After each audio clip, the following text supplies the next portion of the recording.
the process that distinguishes Tennessee whiskey is the process that came in with the West Africans.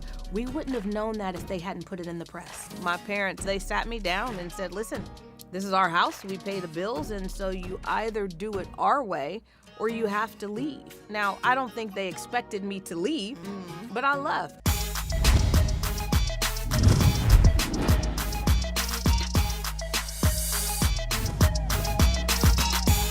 What's going on, y'all? I'm Mia Bell, your host of BET Talks, and I am super excited to retain all of this knowledge, okay? I'm talking to entrepreneur, author, and of course co-founder of Uncle Nearest, the whiskey. Yes. Fawn Weaver, how are you? I'm doing fabulous. You look great. Thank you, so do you. Thank you, and thank you for the gifts that you brought. I got Listen. my Uncle Nearest. Yes. And my Love and Whiskey. Yes. And before we dive deep into your history and, of course, the book and all of the knowledge that you have to give us, we got to play a game first. Oh, I love this. Now, this one is called Would You Rather? But I need you to tell me how you would suggest I take my Uncle Nearest Okay. at the following black events. Okay. Very black. Very black, okay? Yes. You know how we do. Yes, I do. You either tell me if I should take it neat, Uh-huh. on the rocks, Mm-hmm. or as a mixed cocktail. So what about a block party? How should I have my Uncle Nearest there? Neat. Neat? Okay. Sporting event? Neat. Uh-huh. Kids' birthday party? Oh, that needs to be a cocktail. Okay. Because neat, you want to enjoy it. If you got a bunch of kids running around, you may want to zone out a little bit. That one I would do a cocktail. Okay. And what about Nana's 80th birthday party? Neat. You need to be completely sober for that. Oh, yeah, absolutely. Now, you have such a remarkable story. I want you to take me back to 15-year-old Fawn, who left her home and said, I'm going to do it my way. Or you tell me how this all happened. I grew up in a really religious household, and I have never been one where you could just tell me what to believe, tell me what to do, tell me what to think. I need the why behind it. And, you know, black parents, authoritarian, tends to be our style. We're now trying gentle parenting, which I think is good for our culture. Same. But the authoritarian parenting of, this is my house, you do it my way, you do what I say, that just didn't work for me. I wasn't that child that it was just going to fall in line. Right. And so 15 years of my parents having that, and so they sat me down and said, listen, this is our house, we pay the bills, and so you either do it our way or you have to leave. Now, I don't think they expected me to leave, but I left. I don't even remember staying there for longer than another hour. Moved in with some friends in Jordan Downs and Watts, where the parents are definitely more loose with the discipline. Now, what would you say all of that taught you, too? I still question everything. I still want to know the why behind everything. I think the reason why this even exists, Uncle Nearest exists, Love and Whiskey exists, is because when the entire internet had come to the conclusion off of a single photograph where it was Jack Daniel with an African-American man sitting to his right, the entire world, without any facts whatsoever, came to the conclusion that Jack Daniel was a slave owner. He stole the recipe. He hid the slave. I, who insists on knowing the why, looked at it and said, let me get this straight. You have a photograph, the only known photograph of the most famous whiskey maker America has ever had. And you're telling me that he put an African American to his right, seated the entire center position of the only photograph that he has ever taken with anybody else. And you're telling me he did that because he wanted us to not know who this person was? Ignore them completely? To ignore them? So while everybody had quickly determined who it was, I actually wanted to know who was that African-American man. So I want you to tell us the story that you found in Love and Whiskey when it comes to Uncle Nearest and the real relationship between him and Jack Daniels. So Uncle Nearest is the first known African-American master distiller. His name is Nathan Green, but he didn't refer to himself as Nathan, and neither did his children, neither did his grandchildren. So out of respect, we don't either. He was formerly enslaved, and on the other side of of slavery, on the other side of the Civil War, you find that a lot of enslaved people, they had been named after those who owned them. Okay. Or after their kids. And so when they had the opportunity to name themselves, they usually would go by a nickname. And in this case, it was Nearest Green. He was on the property with a white preacher and distiller by the name of Dan Call. Well, then you have Jack Daniel born down the street. His parents are there, and he's a little mouthy like me. So we find Jack at about 7 years old that he's gone to a neighbor's farm and is a chore boy. So this is not a glamorous job. This is the person who's going and running and getting water from the well for the family, who's feeding the pigs, who's milking the cows, who's doing all of the farmhand kind of stuff. On this same 338-acre property is the distillery, where Nearest Green is the master distiller. Oh, wow. That's how the two meet. Working for the same man, one as a free child and one as an enslaved grown man. Wow. So Jack Daniel never saw himself as privileged.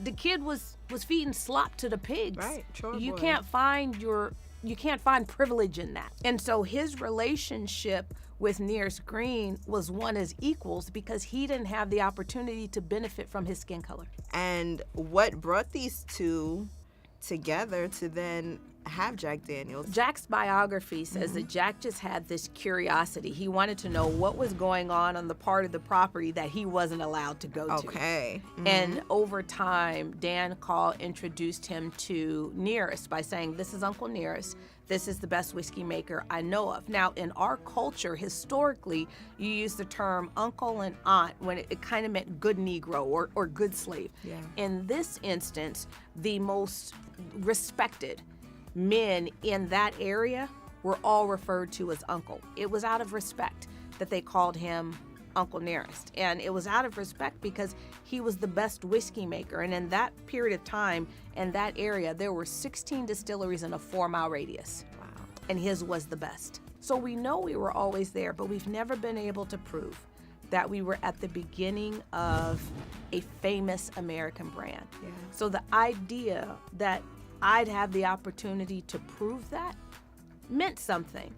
And then you took your knowledge and you're spreading it with the world and reintroducing it in a way that is palatable to the others. And I don't think palatable. This is the thing about America, is that we have to get better about being okay with our stories being intertwined. come on.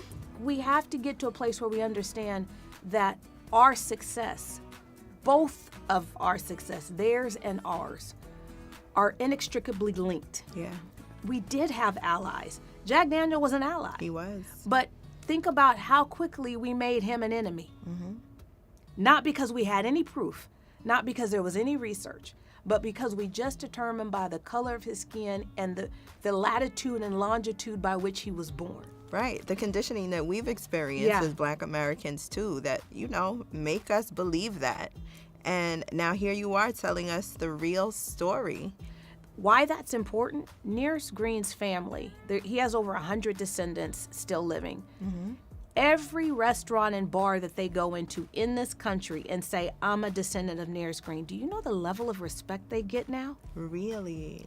I want for other families to experience that. In order to do that, we need the companies that were founded in the 1800s and the early 1900s to come forward and say, you know what? These are the African Americans that were there at the beginning. So Jack made sure that his descendants carried on his legacy of not only honoring Nearest and Nearest's boys, George and Eli, and talking about their legacy, but they made sure to also be very clear that the process that distinguishes Tennessee whiskey is the process that came in with the West Africans. We wouldn't have known that if they hadn't put it in the press. Tell us about the process. Tennessee whiskey, in order to be called that, one, you have to be made in Tennessee. Unlike bourbon can be made anywhere in America. People in Kentucky, they keep trying to say that it can be made only in Kentucky, but Not true. that's not true. Okay. Bourbon can be made anywhere in America. But the other thing that you must do in order to be a Tennessee whiskey is you must run that bourbon distillate through sugar maple charcoal before it goes in the barrels. What it does is it removes impurities before it goes into the barrel. So you can literally, if you sip on Uncle Nearest all night, neat, or just on a single cube, don't add any sugar, don't add any carbonation, just sip on it neat, you will not wake up with a hangover. That's great to know. Yeah. Now, what about your relationship with the Nearest family? You said there's about, 100 of them? There's still about living? 100 of them, and they're family. Yeah. They're absolute family. The aunties are my aunties, the cousins are my cousins, and they swear that I'm going to find myself on the family tree, but I'm the one who put together their family tree. And that was the beauty of this. Their different branches of the family did not know each other existed. Wow. So when I brought them all together and I brought them to Lynchburg, Tennessee, it was the first time many of them were meeting each other. Did you know that your initial spark for this story was going to take it this far? No, absolutely Bringing not. the family together? Absolutely not. I mean, this is I'm like in something awe that right only now. God could ordain, and he just needed a willing vessel, and I'm foolish enough to be a willing vessel and not to question him. Would you say your spirituality and your relationship with God now sparks from the religious household that you left early on? Absolutely. Yeah. The thing is, I needed to know the why. So what I didn't get in that household, I wasn't able to embrace Christianity because I didn't get the why. Right. And I required that.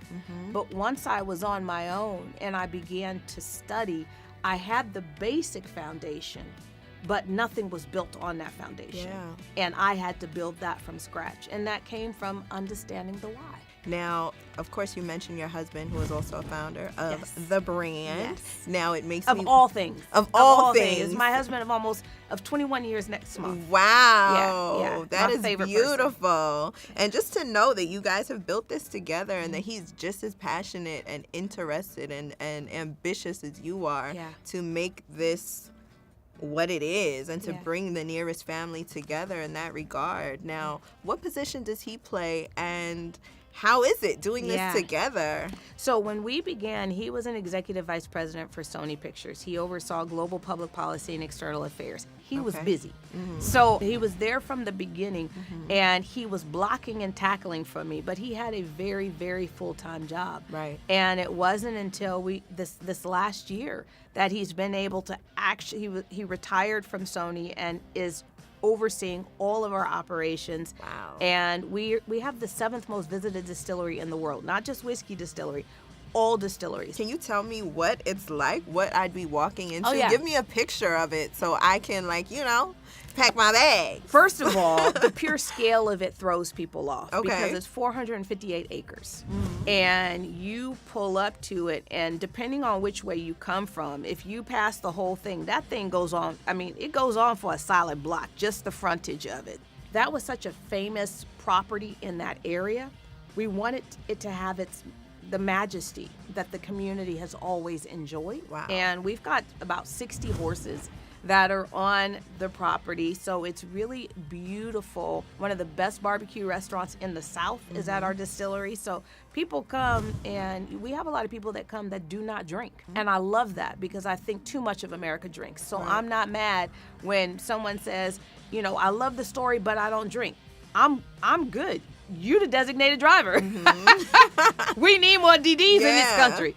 It sounds like such an experience. I can't wait to Special go. for every woman, for every person of color, but especially every African American, every Black person that steps foot on that property.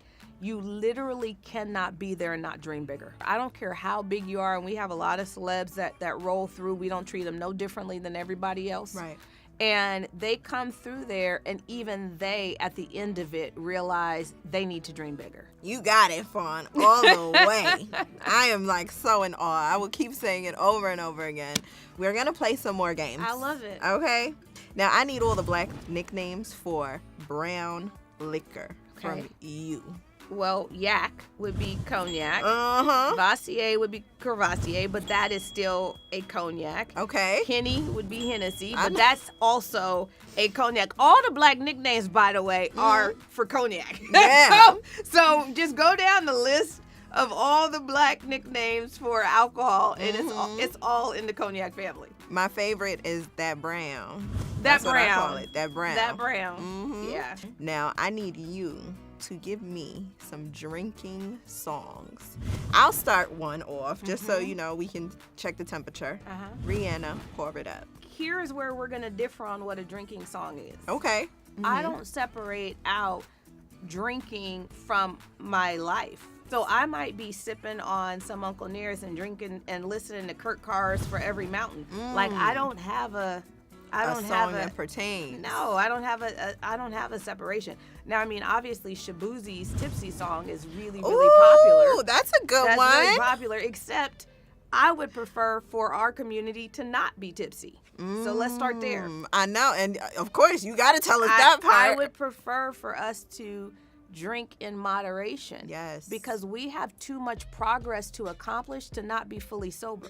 And is this the biggest of accomplishments? And when I say this, I don't just mean the book. I just mean all of it. You brought families together. You have a distillery where we're able to go and feel that energy that you put into all of this. Yeah. What would you say is the biggest to date for you? My biggest accomplishment is that I am still that 15-year-old girl in Jordan Watts.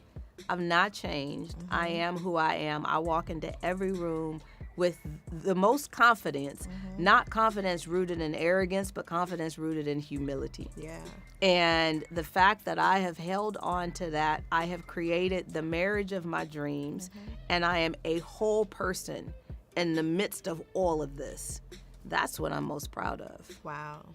I'm excited to get exactly where you are. It's giving inspiration. It's giving empowerment in all ways. Thank you, Fawn Weaver. We appreciate you. It's BET Talks. Thank you.